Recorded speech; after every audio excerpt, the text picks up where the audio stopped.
नमस्कार, आप देख रहे हैं हल्ला बोल। आपके साथ मैं हूं अंजना ओम कश्यप। आज हल्ला बोल उस सियासत के खिलाफ जो कोरोना जैसी महामारी के दौर में भी देश में देखी जा रही है। जी हां, जिस तेजी से कोरोना का ये संक्रमण दूसरी लहर में पैर पसार रहा है, उससे भी ज्यादा तेजी से राजनीति हो रही है।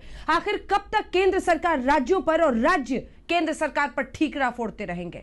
अस्पतालों के बाहर कतारें लंबी हो रही हैं। टेस्ट के लिए लोग दिनों दिनों तक इंतजार कर रहे हैं।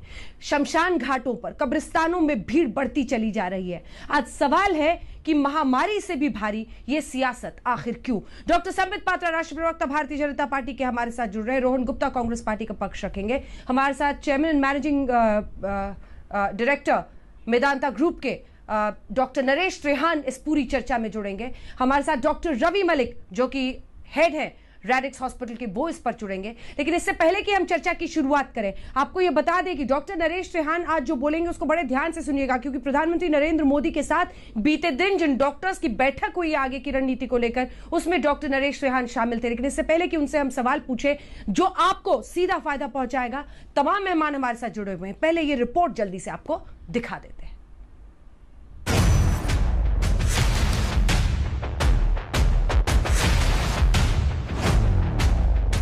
कोरोना के महासंकट के बीच जरूरत थी लोगों की मदद की, अस्पतालों में इंतजाम की, बेड की व्यवस्था की, ऑक्सीजन की, दवाइयों की। लेकिन जैसे जैसे महामारी ने पैर पसार कर अपना प्रचंड रूप दिखाना शुरू किया, देश भर के अस्पतालों से दिल को पसीज देने वाली तस्वीरें सामने आई। कोई अपनों के इलाज के लिए दर दर भटकता दिखा, कोई डॉक्टर के लिए गुहार लगाता नजर आया।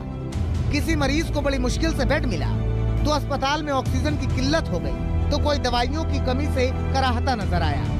एक दवा फैबीफ्लू, जिसको लेकर कई डॉक्टर्स कोरोना पॉजिटिव होने के बाद इस दवा को प्रिस्क्राइब कर रहे हैं, लिख रहे हैं, वो उपलब्धता उस दवा की लेकर बहुत ज्यादा कंफ्यूजन है, कई जगहों पर नहीं मिल रही है। क्या फैबीफ्लू दवा है आपके पास? फैबीफ्लू नहीं ma'am, out of stock. Out of stock है? कब से आउट ऑफ स्टॉक है? ये मैम काफ़ी टाइम हो गया, 15-20 दिन से ऊपर ही हो गया। अच्छा, और ये लोग आ रहे हैं लेने के लिए, क्योंकि कोविड पॉजिटिव को कई डॉक्टर्स लिख रहे हैं ये दवा? यस मैम, लोग तो काफ़ी लेने आ रहे हैं, बट इवन डिस्ट्रीब्यूटर के पास भी नहीं है, और डिस्ट्रीब्यूटर के पास नहीं है, हमारे पास। इस मुश्किल घड़ी में जब जरूरत थी साथ आने की, मिलकर मदद का हाथ बढ़ाने की, तो इस आपदा के दौर में भी सियासत शुरू हो गई और असल सवाल पीछे छूट गया कि क्या कोरोना की दूसरी लहर के लिए सरकारें तैयार नहीं थी? मध्य प्रदेश के पूर्व मुख्यमंत्री कमलनाथ ने ट्वीट किया, जनता को भगवान और खुद को पुजारी बताने वाले, उनके सामने चुनावों में घुटनों के बल बैठने वालों ने आज जनता को लावारिस और भगवान भरोसे छोड़ दिया है। निष्ठुरता, लापरवाही, नाकामी और गैर जिम्मेदाराना रवैये की अब तो हद हो गई है। लेकिन बेड के साथ ऑक्सीजन की जरूरत है। इस महामारी में ऑक्सीजन ही लाइफ सेविंग का काम करती है। या तो वैक्सीन प्रोटेक्शन करती है, या इंजेक्शंस करते हैं, या ऑक्सीजन। सबसे ज्यादा जरूरत ऑक्सीजन की है। कोरोना के चलते देश पर आई आफत का जिम्मा गैर बीजेपी शासित राज्य केंद्र पर डालकर खुद के इस दौर में अपना दामन बचाने की कोशिश कर रहे हैं। लेकिन केंद्र सरकार कह रही है कि सभी राज्यों को मदद की हर संभव कोशिश की जा रही है। ऑक्सीजन की किल्लत की महाराष्ट्र सरकार, अरविंद केजरीवाल, ममता बनर्जी सब रो रहे हैं। सबका कहना है ऑक्सीजन की जबरदस्त किल्लत। क्या देरी हुई पूरी सिचुएशन को मैनेज करने में? देखिए, ऑक्सीजन की किल्लत का अगर किसी ने पॉलिटिकल रोना धोना है तो मैं इसको रोक नहीं सकता, परंतु मेरे पास सटीक आंकड़े हैं। डिमांड सप्लाई का गैप बहुत नैरो हुआ है, मगर कमी नहीं। कोरोना के इस मुश्किल काल में सियासत के संक्रमण से देश की राजधानी दिल्ली भी अछूती नहीं है। कभी केजरीवाल बेड की कमी को लेकर केंद्र से गुहार लगाते हैं, तो कभी डिप्टी सीएम मनीष सिसोदिया सामने आकर बेड की संख्या गिनाते हैं, जिस पर अब बीजेपी सवाल उठा रही है। 20 दिन पहले हमारे पास 6071 बेड थे, 6071 बेड्स थे पहले, 6071, और आज हमारे पास में इस वक्त 19,101 बेड हैं। पिछले एक साल में आपने कितने बेड्स इंक्रीज कर दिए? आपको पता है ना कि कोविड खत्म नहीं हुआ था। कितना ऑक्सीजन का आपने स्टॉक रख लिया अपने पास। 600 करोड़ रुपए खर्च किए हैं पिछले साल में, आरटीआई में दिया है कि 600 करोड़ रुपए अपने ऐड पे खर्च किए हैं। 600 करोड़ रुपए इस वक्त पे, ये सवाल कौन पूछेगा? कोरोना मरीजों के इलाज के संकट के बीच नई सियासत अब लॉकडाउन को लेकर भी शुरू हो गई है। केजरीवाल ने दिल्ली में तालाबंदी का ऐलान किया तो हजारों मजदूरों का पलायन शुरू हो गया। अब यूपी सरकार आरोप लगा रही है कि केजरीवाल ने गरीबों को उनके हाल पर छोड़ दिया है। क्या आप लोगों ने सोचा उन लॉकडाउन करने के समय कि इन लोगों को राशन दिया जाएगा? क्या आपने सोचा क्या उनको कुछ एक प्रकार से पेंशन कुछ दी जाएगी हफ्ते भर की, जो रोज मर्रा की जिंदगी को जीते? आपने कुछ नहीं सोचा। तो आपकी विफलताएं जो हैं आज उत्तर प्रदेश और बिहारी प्रवासियों के लिए फिर आपने उनको मजबूर किया है, जिसके कारण वो भाग के आ रहे हैं और उत्तर प्रदेश के मुख्यमंत्री उनकी व्यवस्था कर रहे हैं। इस सियासत के बीच परेशान लोगों का दर्द ज्यों का त्यों बना हुआ है। न उनको कोई राह नजर आ रही है, न कहीं उनकी आह सुनी जा रही है और परेशान लोग नेताओं से उम्मीद की आस लगाए दर दर भटक रहे हैं। आज तक ब्यूरो।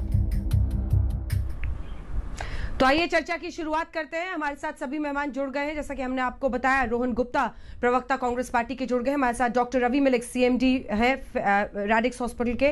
डॉक्टर के तलवार हमारे साथ जुड़ गए, चेयरमैन है PSRI हार्ट इंस्टीट्यूट के। वो भी प्रधानमंत्री के साथ बैठक में शामिल थे। लेकिन सबसे पहले रुख करते हैं डॉक्टर नरेश त्रेहान का। डॉक्टर नरेश त्रेहान, प्रधानमंत्री से आपने ये रिपोर्ट पूरी देखी होगी। सवाल उस पॉलिटिक्स पर है जो हम देख रहे हैं, सेंटर वर्सेस स्टेट, शुरू से इस सेकेंड वेव में, और उसी की वजह से इतनी तफरी मची हुई है। प्रधानमंत्री के साथ जब बीते दिन आपकी बातचीत हुई तो क्या उनकी तरफ से कहा गया? आप लोगों ने क्या ठोस सुझाव दिए हैं ताकि परिस्थितियां थोड़ी बेहतर हो? डॉक्टर त्रेहान। सभी जो डॉक्टर थे वहां पे मीटिंग में, सबने यही उनको इन्फॉर्म किया कि क्या क्या दिक्कतें आ रही हैं फील्ड में, और उन्होंने बड़ी अच्छी तरह से सुना और बोला कि आप लोगों ने जो सुझाव दिए हैं उस पर मैं अभी सोच पे और इसका अमल करूंगा। और ये तो आपने देखा होगा कि ये भी बात कई लोगों ने कही कि भाई सारे ये जो टीकाकरण है इसको खोल दिया जाए, और वो उसके 1-2 घंटे बाद उन्होंने अनाउंसमेंट भी कर दी कि 18 साल से ऊपर सबको टीकाकरण मिल सकता है। तो ये उस मीटिंग का जो बात हुई वो ऑक्सीजन के ऊपर भी हुई। तो ऑक्सीजन के ऊपर भी अथॉरिटी बन गई कि भाई सारे कंट्री की जो ऑक्सीजन है उसको देखा जाए, कैसे कहाँ जरूरत है, और जरूर जहां हर पेशेंट्स को ऑक्सीजन पहुंचाई जाए। तो अब ये है कि देखो, इसमें पॉलिटिक्स तो मेरे को समझ नहीं आती, जो आपस में लोग करते हैं, पर ये टाइम है जो हम सबको इकट्ठे मिलके ये भयंकर बीमारी से जंग लड़नी है। और इसमें खींचातानी की जरूरत नहीं है। इसमें सिर्फ हम यही कह सकते हैं कि हम क्या कर सकते हैं हिंदुस्तान को इस महामारी से डिलीवर या बचाने के लिए। और उसके भी सुझाव ये बहुत सीधे हैं कि हर एक नागरिक अपनी तरफ से अपनी हिफाजत के लिए, अपनी फैमिली और अपनी कम्युनिटी की हिफाजत के लिए वो 3 जो है कोरोना के कोविड बिहेवियर जो हम कहते हैं अप्रोप्रिएट बिहेवियर, उसका पूरा अमल अगर जो हिंदुस्तान करेगा तो ये वायरस जल्द से जल्द खत्म हो जाएगा। अब लापरवाही करेंगे और ये सोचते हैं कि मुझे तो लगेगा या नहीं लगेगा, मैं तो बहुत बहादुर हूं, ये सब गलतफहमियां दूर करनी है लोगों में। लोगों को ये गलतफहमी नहीं होनी चाहिए कि मैं बिल्कुल मुझे नहीं लग सकता, या मुझे लग भी गया तो बहुत थोड़ा सा होगा। आप खुद भी तकलीफ में आओगे, अपनी फैमिली को भी तकलीफ में डालोगे। और ये जो नया वायरस आया है, ये मैं वार्न करना चाहता हूँ, ये चेतावनी देना चाहता हूँ सबको कि ये बहुत ही भयंकर है। ये सारी फैमिली को लपेट लेता है। पहले हम पिछली जो वेव आई थी उसमें हमने देखा था कि अगर जो एक फैमिली में 1-2 को होता था, बाकी बच जाते थे। इस बार हम देख रहे हैं कि सारे ही लपेट में आ रहे हैं। तो ये कई फैमिली में कोई बचा ही नहीं है जो एक दूसरे का ध्यान रख सके। ये बहुत भयंकर सिचुएशन है, इसमें पब्लिक का साथ बहुत जरूरी है। और पब्लिक को तो अपनी ख्याल ही रखना चाहिए, कितनी उनके ऊपर तकलीफ है, कितनी उनपे इकोनॉमिक कंडीशन पे प्रभाव पड़ेगा। तो ये तो मुझे समझ नहीं आ रहा कि लोग क्यों अभी भी लापरवाही कर रहे हैं। तो आप लोगों के माध्यम से, मीडिया के माध्यम से जितने भी एक्सपर्ट्स बोल रहे हैं वो सब एक ही बात बोल रहे हैं। प्राइम मिनिस्टर ने भी यही बात करी और हमने ये भी बोला कि और जोर से बोले, क्योंकि ये बहुत ही भयंकर वायरस है। इसलिए अब टीकाकरण हो गया, पब्लिक की एजुकेशन हो गई, पर नंबर्स इतने बढ़ गए हैं कि हर जो जितना हेल्थ केयर डिलीवरी सिस्टम है उसके ऊपर बहुत ज्यादा वजन पड़ गया है। डॉक्टर जो साल साल से लड़ रहे हैं इसके साथ, उनका भी आपको एक तो ध्यान रखना चाहिए कि आप जितना बर्डन डालेंगे इस सारी फैसिलिटी पे उतना ही नुकसान होगा, उतने लोगों की ट्रीटमेंट ठीक नहीं होगी, उतने लोग ही मृत्यु के शिकार हो जाएंगे। तो इसीलिए बहुत गंभीर सिचुएशन है। ऑक्सीजन का भी पूरा अरेंजमेंट जैसे हमने देखा है, आज भी देखा है कि जहां जहां कमी हो रही है वहां पे भेज रहे हैं। हमारे को भी ऐसा आज ऑक्सीजन मिल गई। तो ये हमें मिलना है, सबसे मिलकर लड़ना। इसमें ये बोलना कि मुझे नहीं मिला, उसने ये कह दिया और उसने ये क्यों नहीं किया था, ये सब बातों से कोई फायदा नहीं होगा। अब सब भूल जाओ, भेदभाव भूल जाओ, पॉलिटिक्स भूल जाओ और इकट्ठे मिलके पूरा जंग इकट्ठे लड़ते हैं तो हमें उम्मीद है कि आने वाले 2-3 हफ्ते में जीत होगी, हिंदुस्तान जीतेगा। बिल्कुल बिल्कुल, और इंडिया जीतेगा। आपसे 2-3 सवाल मुझे और पूछने हैं सर। एक तो ऑक्सीजन और फेविफ्लू इन सबको लेकर, लेकिन सबसे पहले एक बड़ी खबर आ रही है जो हम शो कर रहे हैं उसी दौरान अपने दर्शकों को जल्दी से बता देते हैं, क्योंकि महाराष्ट्र में संपूर्ण लॉकडाउन का फैसला हो सकता है और खबर ये आ रही है कि कुछ देर में इसका ऐलान मुमकिन है। देखिए, दिल्ली हो या फिर महाराष्ट्र में इस तरह का फैसला, ये बड़ा फैसला है और जो परिस्थितियां बन गई हैं देश भर में इस वक्त कोरोना को लेकर, उसकी वजह से इस तरह के फैसले अब लिए जा रहे हैं। आपको बता दें, पहले ही फैसला राज्य सरकारों पर छोड़ दिया गया था, लेकिन इस बीच अब केंद्र सरकार ने राज्य सरकारों पर छोड़ दिया था कि आप फैसला लीजिए और इसी पर कुछ ही देर में ऐलान हो सकता है महाराष्ट्र सरकार की तरफ से संपूर्ण लॉकडाउन का। संपूर्ण लॉकडाउन का मतलब यह है कि वहां पर पूरी तरह से, जैसा आपने पिछली बार देखा था, कंप्लीट लॉकडाउन का ऐलान करने की तैयारी है, क्योंकि जिस तेजी से वहां पर फैसला बढ़ रहा है। और जैसे डॉक्टर साहब भी बता रहे हैं कि असलम शेख कुछ ही देर में हो सकता है ऐलान, उन्होंने कहा है।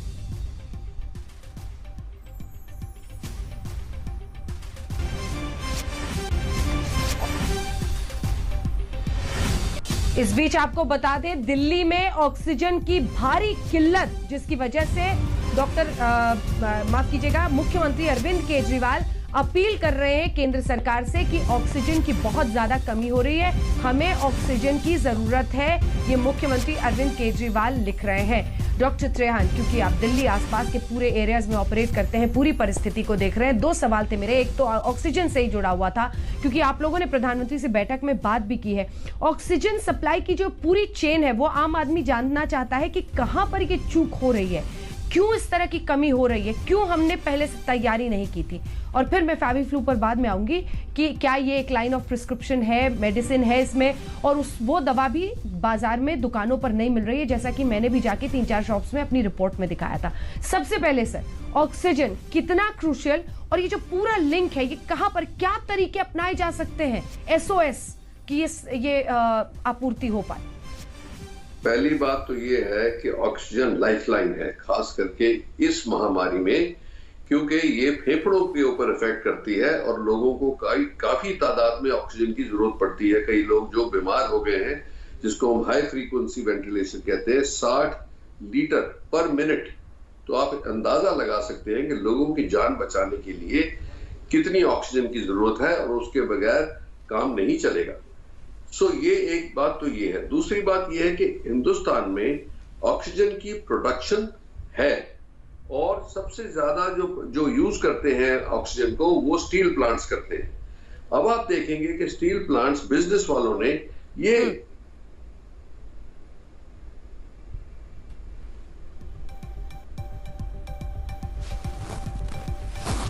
कि हिंदुस्तान के बिजनेसमैन और नागरिकों ने ये मदद की बात करी है।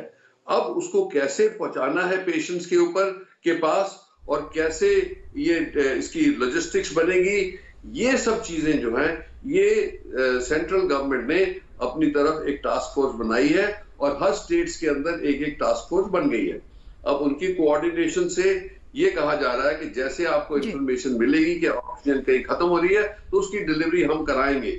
तो अब कैसे अच्छा चलेगा, मुझे उम्मीद है कि अगर जो सब जुट के लगे रहेंगे, जो ऑक्सीजन मेकर्स हैं, जो स्टील प्लांट से आएगी, और सबसे बड़ी बात यह कि लिक्विड ऑक्सीजन को ट्रांसपोर्ट करने के लिए स्पेशल टैंकर्स की जरूरत होती है। अब ये हमने ये भी चर्चा करी है कि क्यों ना ऐसा किया जाए, अगर ये महामारी ऐसी बढ़ रही है तो हॉस्पिटल जो हमारे होते हैं, जैसे DRDO बनाता है, और कई इन्फ्लेटेबल हॉस्पिटल भी बनते हैं जो टेम्पररी हॉस्पिटल्स ऑक्सीजन प्लांट के पास बनाए जाए, क्योंकि ये महामारी तो हर जगह फैल गई है, गांवों में भी फैल गई है। तो इसीलिए ये पूरा एक्टिव कंसिडरेशन हो रहा है कि कहां कहां ऑक्सीजन प्लांट है जहां पे 500,000 बेड का एक हॉस्पिटल बना दिया जाए, जिससे लोगों को ऑक्सीजन वहीं उपलब्ध हो जाए और ये तकलीफ ना हो। तो ये भी एक पाइपलाइन में है। मुझे उम्मीद है कि इसके ऊपर जल्द से जल्द अभी डिसीजन होने वाला है। दूसरी बात यह है कि हमें ऑक्सीजन को एक प्रेशियस कमोडिटी की तरह यूज करना है। हमें पेशेंट्स के ऊपर जितनी उनको जरूरत है उतना ही करना है और वेस्टेज बंद करनी है, क्योंकि मैंने कई बार देखा है वो पेशेंट ने अपनी ऑक्सीजन मास्क उतार के रख दिया है, 10 लीटर पर मिनट चल रही है, उनको जरूरत नहीं है और वो ऑक्सीजन वेस्ट ही होती जा रही है। तो मैं पब्लिक को ये भी बोलना चाहता हूँ, और डॉक्टरों को और नर्सेज को और सबको, कि एक तो वेस्टेज को एकदम बंद करें, क्योंकि ये आज के दिन बहुत प्रेशियस कमोडिटी है, ये लाइफलाइन है, लोगों की जान जा सकती है, इसलिए इसको बचा के रखें। ओके, तो ये मेरा लोगों से ये निवेदन है। जी धन्यवाद आपका डॉक्टर नरेश त्रिहान हमारे साथ जुड़ने के लिए, और पूरी बातें आपने बताई। प्रधानमंत्री से क्या कुछ बात हुई है, ऑक्सीजन सप्लाई को लेकर पूरे देश में चिंता है। बहुत धन्यवाद आपका हमारे साथ आज तक पर जुड़ने के लिए, तमाम सवालों का जवाब देने के लिए। डॉक्टर संबित पात्रा भी हमारे साथ जुड़ गए हैं, लेकिन सवाल की शुरुआत मैं आप ही के साथ करना चाहती हूँ। अब डॉक्टर संबित पात्रा, अरविंद केजरीवाल कह रहे हैं कि ऑक्सीजन की भारी कमी है, जल्द से जल्द सप्लाई हो, वो केंद्र सरकार से अपील कर रहे हैं। कमलनाथ कह रहे हैं कि लापरवाह और निकम्मा दिख रही है ये सरकार, इन परिस्थितियों में भगवान भरोसे छोड़ दिया गया है। क्या होगा आपका जवाब, क्योंकि जनता भी तंग आ गई है सर, ये सेंटर वर्सेस स्टेट पॉलिटिक्स है। वो चाहते हैं कि ऑक्सीजन, बेड, रेमडेसिविर, जो भी जरूरी दवाएं हैं, उन सब की, फैबीफ्लू जो तमाम डॉक्टर्स प्रिस्क्राइब कर रहे हैं, वो दुकानों पे उपलब्ध नहीं है। दवा, ऑक्सीजन, ये सब आखिर क्यों नहीं मिल पा रहा है? बेड्स की तैयारी नहीं है। डॉक्टर पात्रा, देखिए अंजना जी, हम लोग सरकार में हैं तो स्वाभाविक है बहुत सारे प्रश्न हमसे पूछे जाएंगे और पूछे जाने चाहिए भी, क्योंकि एक डेमोक्रेटिक कंट्री है। मगर तू मैं इसका सोल्यूशन नहीं है। डेमोक्रेटिक कंट्री में साइंटिफिक तरीके से उत्तर देना चाहिए, क्योंकि मैं अगर यहाँ लड़ाई शुरू कर दूंगा तो किसी का भला नहीं होने वाला है। पहले तो आपके पैनल में मौजूद डॉक्टर्स और जो डॉक्टर त्रिहान भी इससे पहले थे, मैं उनको बहुत धन्यवाद करना चाहूँगा। बहुत बड़ी सर्विस उनकी देश के प्रति है। और ऑक्सीजन को लेकर जो सवाल आपने पूछा है, मैं 2-3 विषय जो कि तथ्यात्मक है वो रखना चाहूँगा। ऑक्सीजन को लेकर अभी तक क्या हुआ है, 4 दिन पहले प्रधानमंत्री जी ने एक एम्पावर्ड कमेटी बना करके, जिसको टास्क फोर्स के रूप में अभी कह रहे थे नरेश त्रिहान जी, उस एम्पावर्ड कमेटी की मीटिंग ली थी और किस प्रकार से 110% ऑक्सीजन प्रोडक्शन कंट्री में हो, 100 से भी अधिक प्रतिशत हम अपने ऑक्सीजन मैन्युफैक्चरिंग कर सके, प्रोडक्शन कर सके, इस विषय में देश पूरा काम कर रहा है। 7,851 मेगा टन MT जो है, उस प्रकार से हम ऑक्सीजन अपने देश में प्रोड्यूस कर सकेंगे। 50,000 MT ऑक्सीजन हम बाहर से, मतलब विदेशों से इंपोर्ट कर रहे हैं, कोई भी एक्सपोर्ट ऑक्सीजन का नहीं हो पाएगा। 162 PSA यूनिट, PSA अर्थात आपका प्रेशर स्विंग एड्जॉर्प्शन यूनिट्स, ये पूरे देश में बन रहे हैं, जिसमें से अधिकांश बन के समाप्त हो चुके हैं। कुछ इनमें से बाकी हैं जो कि अप्रैल के अंत तक बन जाएंगे। इसमें से कई ऑक्सीजन जो अभी त्रिहान जी कह रहे थे, उन्हीं के पास हॉस्पिटल बनेगा, जिससे एक डायरेक्ट ऑक्सीजनेशन जो है वो मरीज के पास तक पहुंच पाएगा। बहुत ट्रांसपोर्टेशन की आवश्यकता नहीं पड़ेगी। इस पर लगभग 200 करोड़ खर्च हुए हैं, वो कंप्लीट हो चुका है। इंडस्ट्रियल ऑक्सीजनेशन जो होता था, जो भी ऑक्सीजन इंडस्ट्री के जाते थे, केवल 9 इंडस्ट्रीज उसके लिए अभी एलिजिबल है, जो कि एसेंशियल इंडस्ट्रीज हैं। बाकी सारे इंडस्ट्री के ऑक्सीजन को अब मेडिकल ऑक्सीजन में परिणत कर दिया गया है, वो मेडिकल यूज के लिए अब यूज की जा रही है। आपने कल पीयूष गोयल जी को भी सुना, ग्रीन कॉरिडोर और ऑक्सीजन एक्सप्रेस बनाए गए हैं। रेलवे के माध्यम से लिक्विड ऑक्सीजन तमाम राज्यों में भेजे जा रहे हैं। मैं अंत में, क्योंकि आपने अरविंद केजरीवाल जी का नाम लिया, 5 सेकंड में कहना चाहूंगा, आप देखिए ये रिपोर्ट राज्यों को देनी होती है कि उनको ऑक्सीजन कब जरूरत पड़ सकती है। 15 तारीख को, आज 20 तारीख है, 15 तारीख को अरविंद केजरीवाल जी ने अपने भाषण में कहा था, जब वो संबोधन कर रहे थे, कि कोई ऑक्सीजन की कमी नहीं है, न आने वाले दिनों में ऑक्सीजन की कमी की गुंजाइश लग रही है, न कोई ड्रग की कमी है। अचानक कल उन्होंने कहा कि ऑक्सीजन की कमी और ड्रग की कमी हो रही है। मुझे लगता है बिना राजनीति किए मैं कहना चाहूंगा कि थोड़ा एंटीसिपेशन के साथ अगर रियलिस्टिक पिक्चर राज्य रखे तो ऑक्सीजन अवेलेबल किया जा सकता है। जी, चलिए आपने पूरा जवाब दिया है तमाम बातों के साथ, लेकिन जितने भी आप उपाय बता रहे थे ना संबित जी, वो सब भविष्य काल में थे। ये बन रहे हैं, ये हो रहा है। सवाल है कि सब कुछ आज घट रहा है, आज कमी हो रही है। क्या हमने इस सिचुएशन को एंटिसिपेट करने में भारी भूल कर दी? इससे पहले कि मैं रोहन जी आपसे जवाब लूं, एक बार डॉक्टर रवि के पास में चलना चाहती हूं, क्योंकि आप भी लगातार बता रहे हैं आपके खुद के हॉस्पिटल में क्या परिस्थिति है। सर, आप खुलकर बताइए, क्योंकि डॉक्टर्स एपॉलिटिकल हैं, उन्हें बताना पड़ेगा उनके अस्पतालों में क्या दिक्कत हो रही है। क्या बेड्स आपके पास पूरे हैं? जितने पेशेंट्स आ रहे हैं उनके लिए क्या ऑक्सीजन से लेकर तमाम चीजों की आपके पास तैयारी है और सुविधा है? अंजना जी, आपको बताना चाहूंगा, क्योंकि मैं कोविड हॉस्पिटल भी चलाता हूं, डेफिनेटली इस वक्त स्थिति काफी गंभीर है। अब हमारे को 3 चीजों की आवश्यकता है मरीज को ट्रीट करने के लिए। सबसे पहले तो हमारे को एक फिजिकल स्पेस, चलो वो तो बेड हो गया, जिसकी अवेलेबिलिटी डेफिनेटली इस वक्त काफी कम है। आप कभी भी कोई भी फेसबुक, ये डॉक्टर मलिक नहीं कह रहे, फेसबुक, इंस्टाग्राम, ट्विटर खोल लो, हजारों लोग लिख रहे हैं हमें बेड चाहिए, हमें ऑक्सीजन चाहिए, या हमारे को ऑक्सीजन कंसंट्रेटर की मशीन चाहिए, या हमें को रेमडेसिविर दवाई चाहिए, हमारा परिजन मर रहा है। एक तो ये चीज होगी। दूसरी चीज, हमें मैन पावर में असली दिक्कत आ रही है इस वक्त। मैन पावर में दिक्कत ये आ रही है कि हमारी ऑलरेडी जो हमारी डॉक्टर पॉपुलेशन रेशियो है वो काफी कम है। मैं आपको एक और चीज बताना चाहूंगा, 15 से 20% हमारा जो मेडिकल स्टाफ है मेरे अपने हॉस्पिटल का भी, वो कोविड ग्रस्त है। क्यों? क्योंकि वो फ्रंट लाइन के ऊपर काम कर रहे हैं और उनको इन्फेक्शन हो रही है, तो वो भी बीमार हो रहे हैं। तो इंफ्रास्ट्रक्चर 18 घंटे काम कर रहे हैं। और तीसरी चीज आती है हमारी ट्रीटिंग टूल्स की, जिसमें ऑक्सीजन आ जाती है। मैं यहाँ एक बड़ी क्रूशियल बात बताना चाहूंगा, केवल ऑक्सीजन का सिलेंडर देने से काम नहीं चलेगा। ऑक्सीजन के सिलेंडर के साथ में हमारे को हाई फ्लो नेजल कैनुलास चाहिए, उसके साथ में इक्विपमेंट्स चाहिए, एबीजी मशीन चाहिए, वेंटिलेटर्स की भी आवश्यकता होनी चाहिए। सपोजिंगली किसी को हमने ऑक्सीजन के ऊपर डाला डिटोरेट करके, और आपके पास वेंटिलेटर की सुविधा नहीं है या ट्रेंड पर्सनल की सुविधा नहीं है, एम्यूनिशन के पीछे अगर सोल्जर नहीं है या सोल्जर थक गया है, तो ये भी एक बहुत बड़ी प्रॉब्लम आ रही है। तो जमीन के ऊपर आपने खुद दिखाया, रेमडेसिविर आप कहीं पर भी लेने जाएं, आपने खुद अंजना जी गई, फेविफ्लू आप लेने गई, जहां पर भी गई तो कहीं पर कोई चीज मिल नहीं रही है। अब कोई भी सोशल मीडिया साइट उठा लीजिए, बड़ी दिक्कत चल रही है। सबसे बड़ी चीज, सबसे दुखद बात यह है कि अगर सरकारों की बात करें तो मैं कई जगह पर वो जाता हूं तो आरोप प्रत्यारोप लग रहे हैं। अब पेशेंट को क्या पता मुझे अपोजिशन दे रहा है, सेंटर दे रहा है या स्टेट ऑक्सीजन दे रहा है। मरते पेशेंट को केवल ऑक्सीजन चाहिए, वो बेचारा और हतोत्साहित हो जाता है ये देख के कि ये आरोप प्रत्यारोप लगा रहे हैं। तो ये बहुत, एक शमशान घाट की हालत देखिए कितनी खराब है।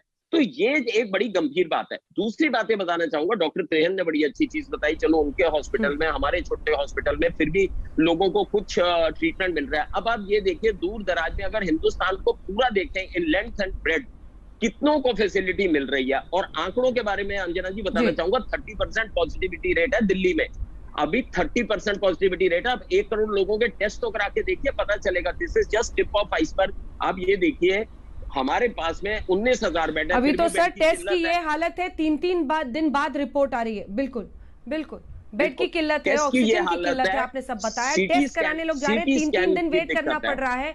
मुझे आज कम से कम 10 लोगों ने डॉक्टर संबित पात्रा फोन किया है जो ये कह रहे हैं कि टेस्ट हो ही नहीं पा रहा उनका। उनके पूरे परिवार में लोगों को फीवर है, लेकिन टेस्ट लेने को कोई तैयार नहीं। वो कह रहे हैं 3-3, 4-4 दिन की पेंडिंग पहले है और इस वजह से टेस्ट नहीं करा पा रहे हैं। स्थिति बड़ी भयावह है। क्या हमारा रिएक्शन टाइम इस बार बहुत लंबा खिंच गया जिसकी वजह से ऐसी परिस्थिति बनी है? डॉक्टर के तलवार, जल्दी से 2 लाइन में आपका एक कमेंट, ब्रेक के बाद में आऊंगी तो लंबे से मैं आपसे बात करूंगी। आप भी प्रधानमंत्री के साथ शामिल थे, सबसे बड़ा सुझाव आपका डॉक्टर तलवार। एक तो वैक्सीनेशन का मैं कहूंगा, जहां जहां भी लोग एलिजिबल हैं जल्दी जल्दी अपने आप को वैक्सीनेट कराना चाहिए। वैक्सीनेशन में बहुत फुटिंग भी लेना चाहिए, क्योंकि एक वैक्सीनेशन हो जाती है उससे ये होता है कि patient even after first injection also after some days एक बीमारी की सीरियसनेस कम होती है। तो यही बहुत जरूरी है ताकि ऑक्सीजन की ज्यादा जरूरत ना पड़े, कोई लोगों को सीरियस कॉम्प्लिकेशन ना हो। एक तो मैं कहूँगा ये करना चाहिए। दूसरा मैं कहता हूँ कि देखो थोड़ा सा ठीक है, ऑक्सीजन की गवर्नमेंट इतनी एफर्ट कर रही है और आई डोंट थिंक इतना, पर इतना लोगों को डराना भी नहीं चाहिए मैडम।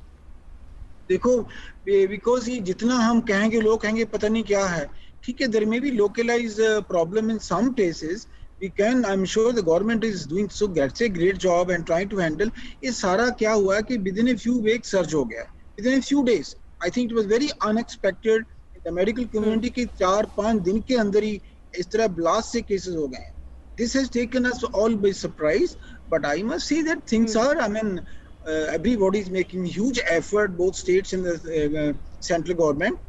तो ठीक है, बाकी जो दवाई की बात करिए रेमडेसिविर, देखिए हमें ये भी है, देखो जो साइंस शो कर रही है, साइंस में ये तो पक्का है, एविडेंस है कि दवाई से कोई बचता नहीं है, सिर्फ ये कि दवाई लेने से कुछ दिन की बीमारी कम हो सकती है। तो इसलिए कोई ऐसे डरने की भी दवाई नहीं है, तो बिकॉज एक मॉर्टेलिटी को बिल्कुल चेंज नहीं करती। These are studies available from larger studies, WHO की है, रिकवरी स्टडी है, सो ऑल दीज इंडिकेटर्स। तो हमें उस तरह भी ज्यादा बिना बात के थोड़ा घबराना नहीं चाहिए।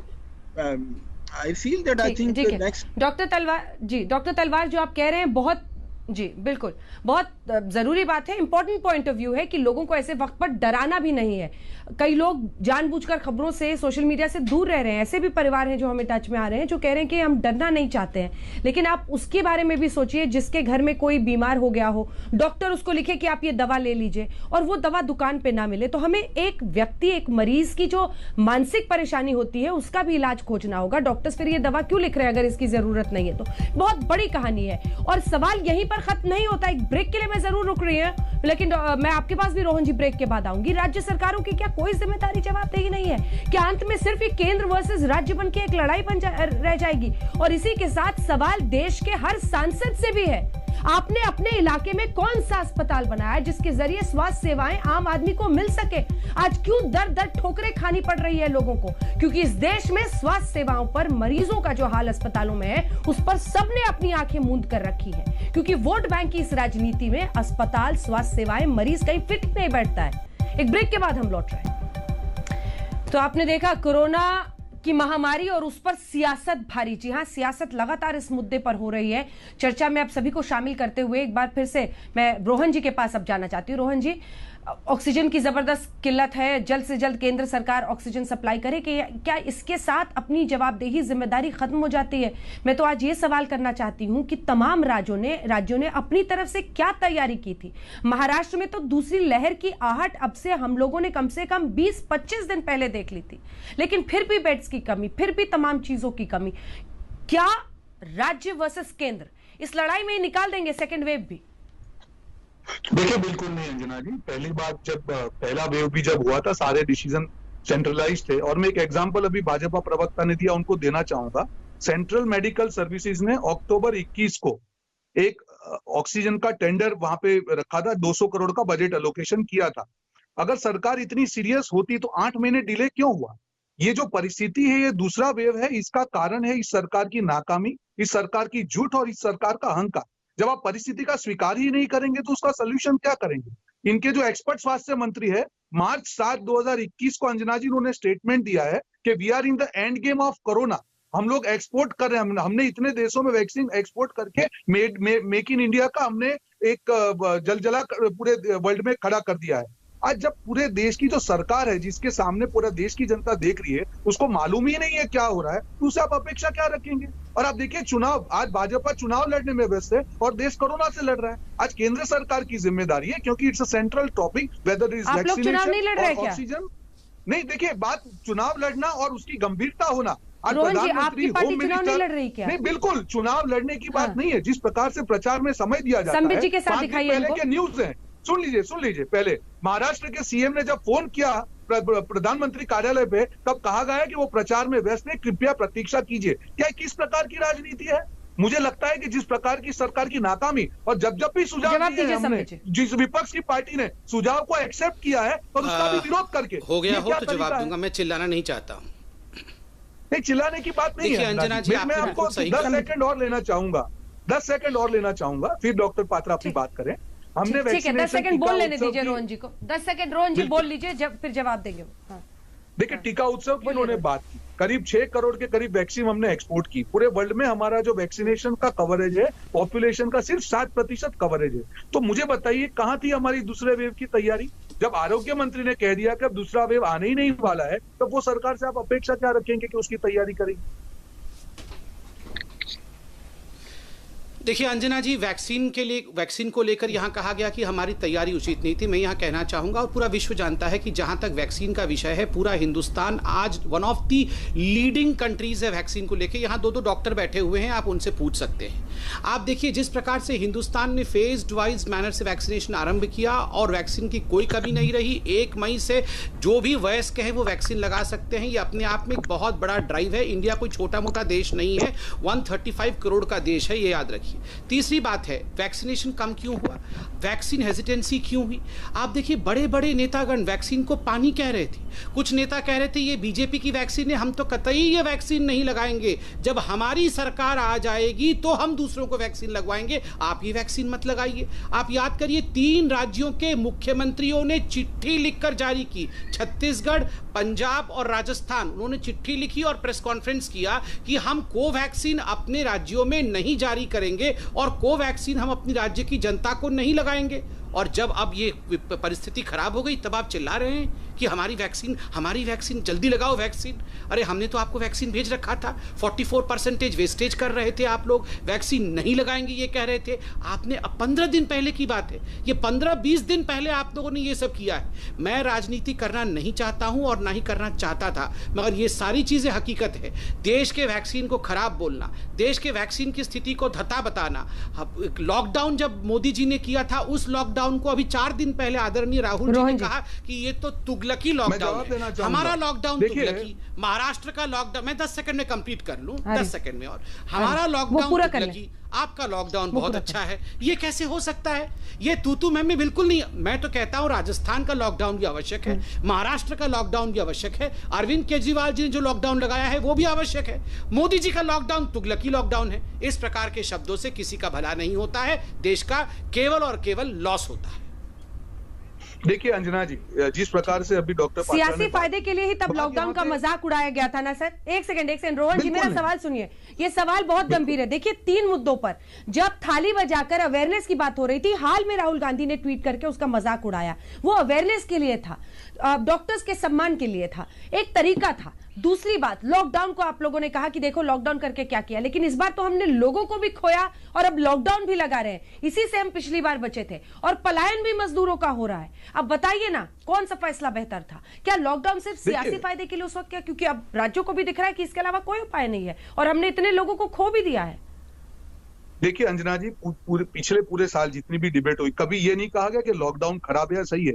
लॉकडाउन में क्या किया गया वो महत्वपूर्ण है। जब हम तैयारी की बात कर रहे हैं, मैंने एक एग्जांपल दिया कि 200 करोड़ के ऑक्सीजन प्लांट 8 महीने डिले हो गए। कौन सी तैयारी थी? तब भी ट्रेसिंग की बात हो, टेस्टिंग की बात हो, हमने हमेशा कहा कि लॉकडाउन क्या वो बात ठीक है, पर उसके अंदर जो कार्यवाही होनी चाहिए वो ठीक से नहीं हुई। और जो सरकार ने एंड गेम ही बोल दिया हो मार्च 2021 में, जिसको मालूम नहीं है कि दूसरे वेव आने वाली है, उससे आप अपेक्षा क्या रखेंगे? और बात यहाँ पे नहीं है, सरकार की जो गंभीरता है, आप ऑक्सीजन की बात हो या रेमडेसिविर की बात हो या बेड्स की बात हो, मुझे बताइए जो ये एक वेव जो कम हुआ था, मैं ये नहीं कहूंगा कि कोरोना खत्म हो चुका था, वेव जब कम हुआ, मुझे सरकार की प्रिपेयर्डनेस बताइए। कहीं पे भी कहीं आपको प्रिपेयर्डनेस नहीं दिखाई देगी। हर जगह पे राजनीति करो। आज विपक्ष ने जितने भी, राहुल जी के सारे उन्होंने जो सुझाव है, आखिर सरकार को मानने पड़े। पहले उनके ही मंत्री आए, उन्होंने कहा कि नहीं ये तो गलत है, उनकी सरकार ने उनके ही मंत्री को गलत साबित कर दिया। ठीक है संबित जी, छोटा सा रिएक्शन फिर मैं दोनों के पास जाऊंगी, दोनों डॉक्टर से कंक्लूडिंग रिमार्क लूंगी। ठीक है डॉक्टर संबित पात्रा, राहुल गांधी श्रेय ले रहे हैं, वो कह रहे हैं जी, ठीक है, राहुल गांधी जी कह रहे हैं कि उन्होंने वैक्सीन के लिए जो दबाव बनाया तब आपने किया। ममता बनर्जी कह रही हैं उन्होंने दबाव बनाया तब जाकर आपने सबको के लिए शुरू किया है वैक्सीन। संबित जी देखिए, मुझे बहुत दुख के साथ कहना पड़ रहा है, कल से मैं न्यूज़ में देख रहा हूं, ममता जी अभी कह रही हैं कि उनके कारण वैक्सीनेशन हो रहा है, राहुल जी कह रहे हैं, उद्धव जी कह रहे हैं, अरविंद केजरीवाल जी कह रहे हैं। ये जो क्रेडिट टूल किट है, आपको मैं एक उदाहरण देके समझा देता हूं। सपोज करिए इंडिया पाकिस्तान का मैच हो रहा है और लास्ट बॉल में 6 बॉल मारने से हम इंडिया जीत जाएगी। पेवेलियन में अरविंद केजरीवाल भी बैठे हैं, राहुल जी भी बैठे हैं, ममता जी बैठे हैं, सबने कहा 6 मार दो हम जीत जाएंगे, और कोहली ने 6 मार दिया। तो बाकी सब कांग्रेस के लोग बोलेंगे राहुल जी बहुत धन्यवाद, आपने कहा 6 मारने के लिए, इसलिए कोहली ने 6 मारा। और ममता जी के सब लोग कहेंगे मैं तो बीच में नहीं बोला था, मैं तो बीच में नहीं बोला जी, बोलिए अंजना जी, मैं तो बीच में एक शब्द नहीं बोला। देखिए अंजना जी, ये कह रहे हैं कि सारा श्रेय जो है राहुल गांधी का है। तो अगर मतलब सारा श्रेय राहुल गांधी का है, मतलब अच्छी बात हो रही है ना, फिर देश में सब कुछ अच्छा ही हो रहा है ना, मतलब वैक्सीन अच्छा हो रहा है। श्रेय अगर राहुल गांधी का है तो कुछ बुरा तो श्रेय वो नहीं लेंगे। तो अच्छा ही हो रहा है, वो अंजना भी जी। अच्छा नहीं बोलेंगे। अभी बोल रहे थे लॉकडाउन को हमने कभी खराब नहीं बोला। 4 दिन पहले के राहुल गांधी जी के ट्वीट को दिखाइए, तुगलकी लॉकडाउन, तुगलकी बिल्कुल। लॉकडाउन लिखा हुआ था। बिल्कुल। और कह रहे हैं हमने बिल्कुल, कभी क्योंकि लॉकडाउन उसमें को खराब कुछ नहीं नहीं किया। कहा। अभी आपने उसमें कहा, कुछ नहीं अभी किया आप आपने।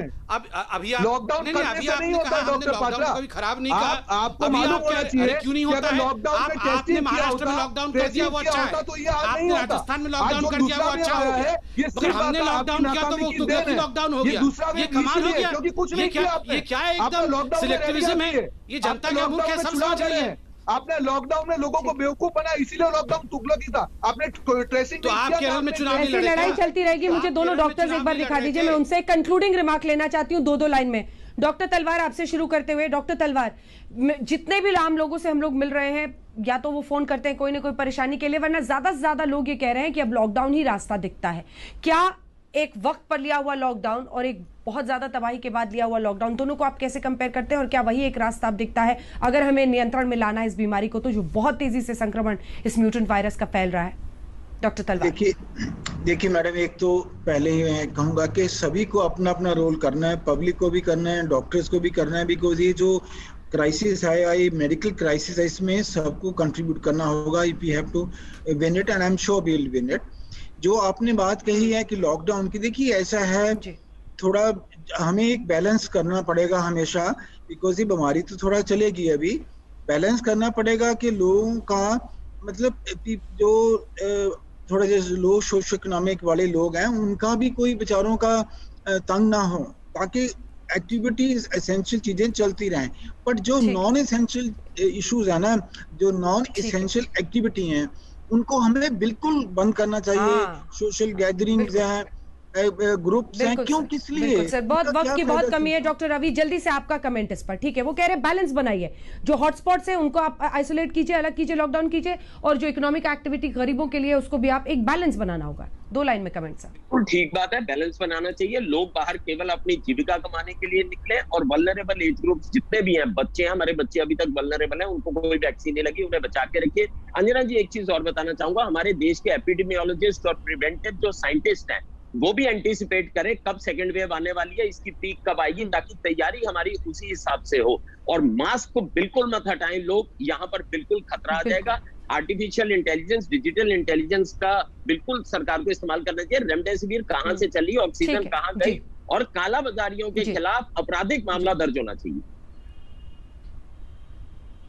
बिल्कुल, सरकार को सख्त कदम उठाने होंगे। डॉक्टर संबित पात्रा, बहुत धन्यवाद। रोहन गुप्ता जी, बहुत धन्यवाद आपका। डॉक्टर रवि मलिक हमारे साथ जुड़े हुए थे, सीएमडी डायरेक्ट हॉस्पिटल के। डॉक्टर तलवार, पीएसआरआई इंस्टीट्यूट के, बहुत बहुत धन्यवाद आप चारों का हमारे साथ जुड़ने के लिए। मास्क पहनने की जगह है नाक और मुंह ढककर, ना गले पर उसे लटकाना है और ना ही नाक के नीचे पहनना है। ऐसा करना जिंदगी के साथ और कोरोना बीमारी के साथ मजाक है, खिलवाड़ है। देख, कोरोना की महामारी पर सियासत भारी, इसी पर आप देख रहे थे हल्ला बोल में बहस। देखते रहिए आज तक। नमस्कार, मैं हूं अंजना ओम कश्यप। हमें उम्मीद है ये वीडियो आपको पसंद आया होगा। लेटेस्ट खबरों के लिए यूं ही देखते रहिए आज तक, और इस वीडियो के पसंद आने पर लाइक, शेयर एंड सब्सक्राइब करना ना भूलें।